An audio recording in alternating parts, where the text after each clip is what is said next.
or after kind of way, whether it's a diagnosis or an accident or a conversation or discovery. I think many of us have such a moment in our lives where we can really point to before and after, and we have to make a decision about how to sort of go on.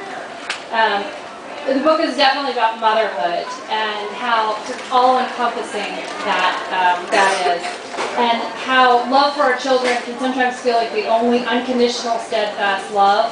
But I don't think there's another relationship that's marked with quite so much guilt and regret. And I think for that reason, women tend to judge one another. Divide ourselves in camps. I had a big interview today with Yummy Mommy, and you might be familiar with that. And one of the main themes and questions was about those sort of different camps and mothers. And I think that there's this tendency to judge, not so much because we want to tear each other down, but sort of as a way of reassuring ourselves about our own choices and telling ourselves that we're doing a good job. And I think the book explores those sort of defensive, nervous undertones to the way we, let's call it, gossip about one another. The book is definitely about marriage and more broadly intimate relationships, and I think in many ways they're on the opposite end of the spectrum as for motherhood, and they can sometimes be the most tenuous and vulnerable. And I think marriage can be very mysterious, and I think this book really explores that mystery of marriage and how sometimes it is even a mystery to the two people who are in it.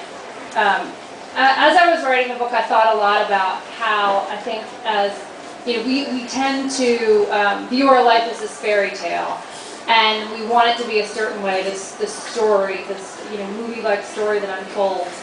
And the reality is, I think it's unreal. Very few of us have lives like that, and relationships are vulnerable and weak, just like the people in them are weak. And the book really explores that, but they can also be resilient and salvageable. And I think in the end, sometimes those mistakes and missteps can become part of our narrative. I have to tell you, I was just in Pasadena. I'm looking at the front row. There was the most wasted 3 girls in the front row. It was hilarious. They were so, every few minutes they would just be like, Darcy! I was like, yeah. Right on. Someone called the cops on them. The cops, one of them puked in the corner. The cops, dragged them on. I totally arrived. I was a drunk girl at my time. Everyone was pretty sad. So the book is about, reconciliation and redemption and forgiveness. And I think it's about the soul searching that we do, and the fact that there's no playbook for our lives, and you can't sort of compare your life to anyone else's. You sort of have to look within you and make these decisions. So I'm often asked about the inspiration for my books. I think that's one of the main questions I get from the media and from readers. And just say the books are not autobiographical. I never slept with my best friend's fiance. That's a depressing one. I forget what city it was. I got asked that on live TV. I'm like, would I just finally admit it right now? Yes, Chicago, man.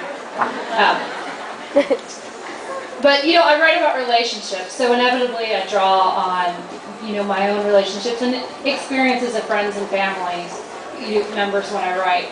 I think there are some writers who write very much about their lives, and then I think some write to escape their lives, and I think I fall somewhere in the middle, because I think I write to distill certain emotions and to understand certain things, but I don't write about my life.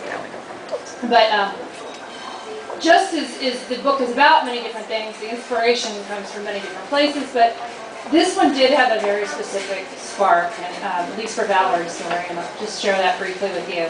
I was at a fundraiser for a children's hospital in Atlanta that I support, and the speaker was a young woman, a mother, who was sharing the story of her firstborn, her son, who was born with a very serious, facial birth deformity, birth defect, facial deformity.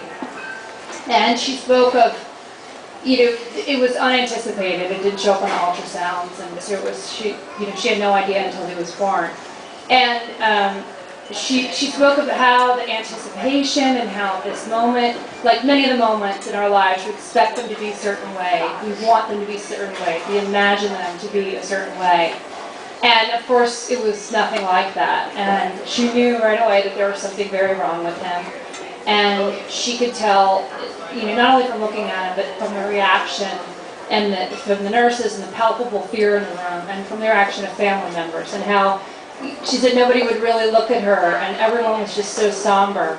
And her mother had tears in her eyes, and she then spoke of the surgeon who came to her and her husband and said, "I want to talk to you," and sat them down and introduced himself and said, "Here's what your son has. I've seen it. It's very rare. I've seen it a couple of times. I know what to do for it. I'm going to do everything I can for your son." And then he said, and I just want you to know that congratulations, and your son is beautiful.